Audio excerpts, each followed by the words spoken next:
Partai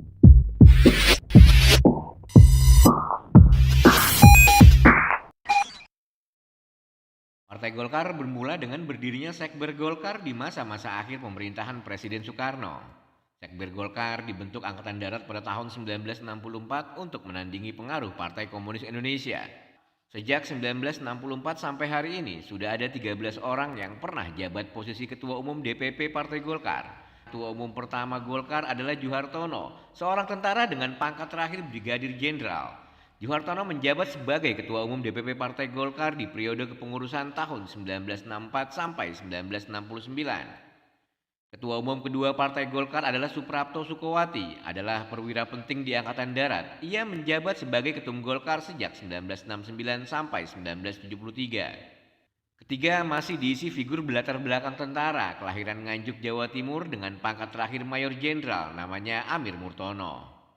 Amir Murtono jabat Ketua Umum DPP Partai Golkar di periode kepengurusan tahun 1973 sampai tahun 1983. Sudarmono menjadi Ketua Umum Golkar keempat pada Munas Golkar ketiga tahun 1983, merupakan tentara dengan pangkat terakhir Letnan Jenderal. Sebagai ketua, Sudarmono banyak melakukan inspeksi keliling cabang Golkar di daerah.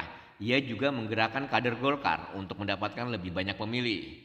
Wahono adalah tentara terakhir yang menjadi Ketua Umum Golkar di periode kepengurusan 1988 sampai 1993. Pangkat terakhirnya Letnan Jenderal.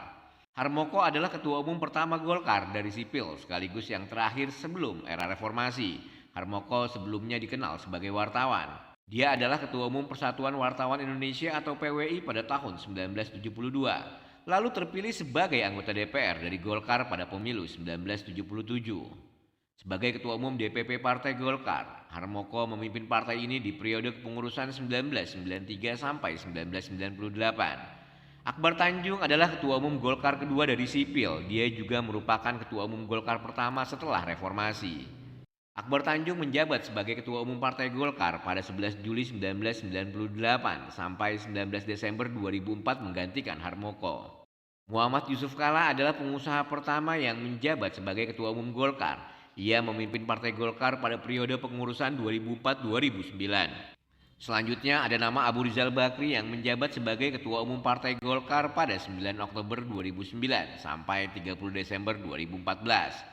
Pada 2014 terjadi dualisme kepemimpinan di tubuh Golkar setelah terselenggara dua Munas di dua tempat berbeda. Abu Rizal Bakri terpilih kembali sebagai Ketua Umum pada Munas di Bali, sementara Agung Laksono terpilih pada Munas Jakarta. Sebagai jalan tengah digelarlah Munaslup pada 17 Mei 2016. Setia Novanto, kader Golkar yang berlatar belakang pebisnis terpilih menjadi Ketua Umum.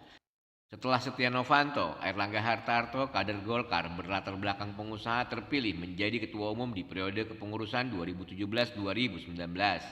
Airlangga Hartarto berhasil terpilih kali kedua sebagai Ketua Umum Partai Golkar di Munas 2019 dan memimpin partai ini sampai hari ini.